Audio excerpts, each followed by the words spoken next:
Hey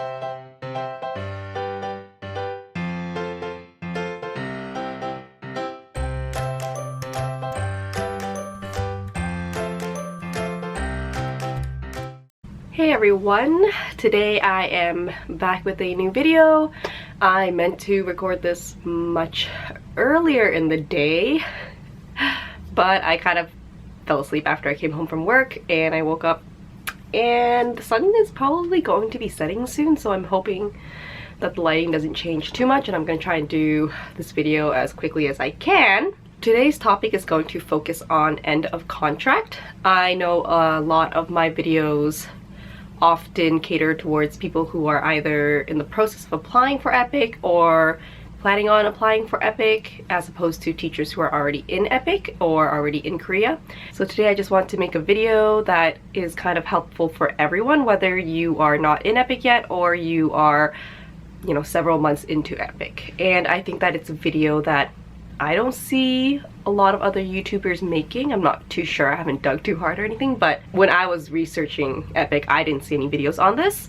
Okay, well, let's get right into it. I have my notes here on my phone so I don't forget anything. This video is particularly going to focus on how to deal with your pension at the end of the year and how to basically manage all that money that is going to be given to you right towards the end when you're about to leave the country or already have left the country. Let's first talk about option number one, which is renewing your contract. I can't speak too much about this since I obviously did not choose that option, but from what I know, you can, if offered to you, you can renew your contract for another year typically, and you can do that at the same school, main school that is, or you can opt to move to a different city or a different province. So I don't know too much on the logistics of the nitty-gritty in terms of if you want to switch province or cities, but I know that for sure if you want to stay in the same school in the same POE or MOE, that you should, to my knowledge, at least for my province, which was Chungbuk, get 5 more vacation days, and you also get a little bit of a wage increase. I think approximately 0.1 million more than your previous year, and that is per month.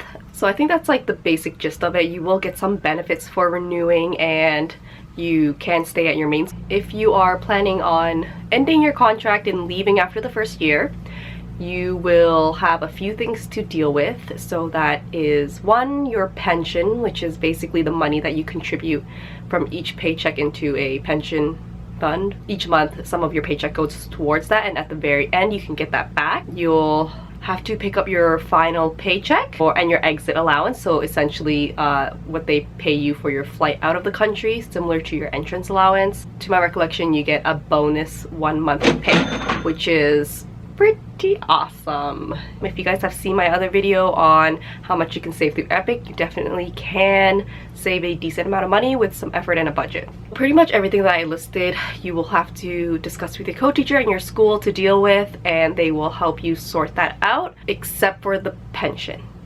For my province at least, or my city, we had to go to the pension office by ourselves on our own time and set that up. I had to go there and attempt to communicate with the people working there. Luckily, one girl spoke like half broken English, and so we were kind of able to communicate. I didn't learn that much Korean while I was there beyond the basics, so it's really kind of nerve-wracking and intimidating to go to a formal place and try to get service sometimes. But you know, if you can, take someone with you who knows Korean. If you don't know Korean yourself, that would definitely be beneficial.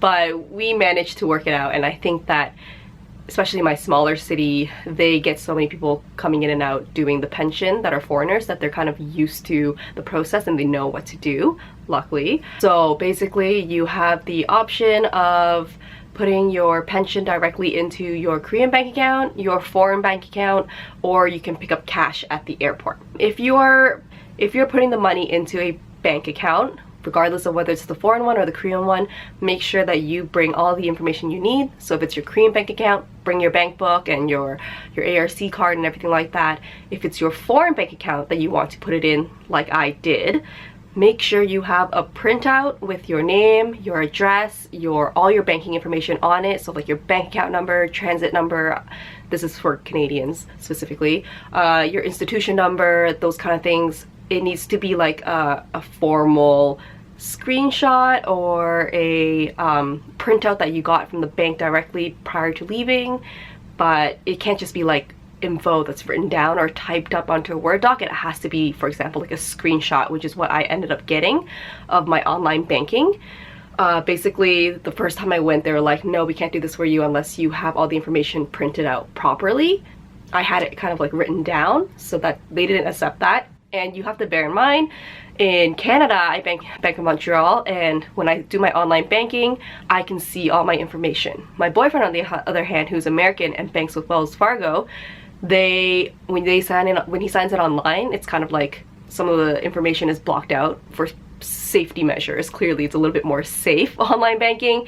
He couldn't just do a screenshot because it didn't provide all the information they needed, and so he had to end up putting his money into his Korean bank account. If you want to pick up your cash at the airport, I think it's only available on weekdays from what I recall, and between certain hours, so it's not exactly convenient for you.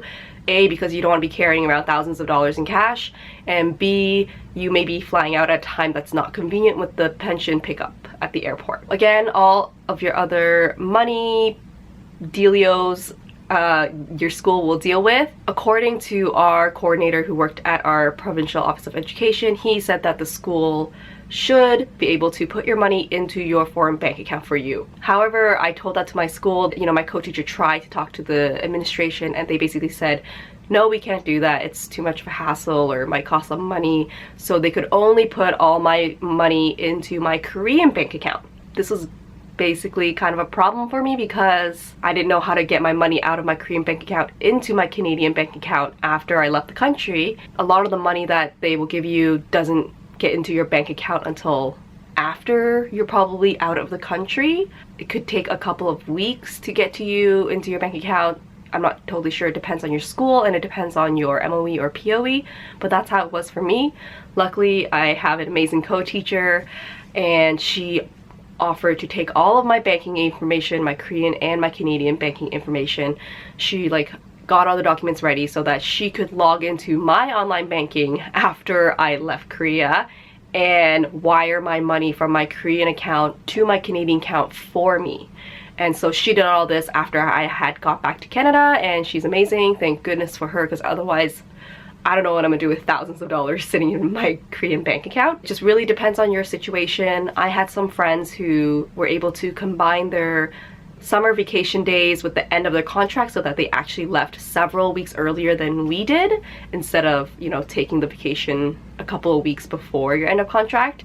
Basically, they had set it up so that they could wire their money from their personal laptop in the US, and they could log into the Korean account and wire themselves money.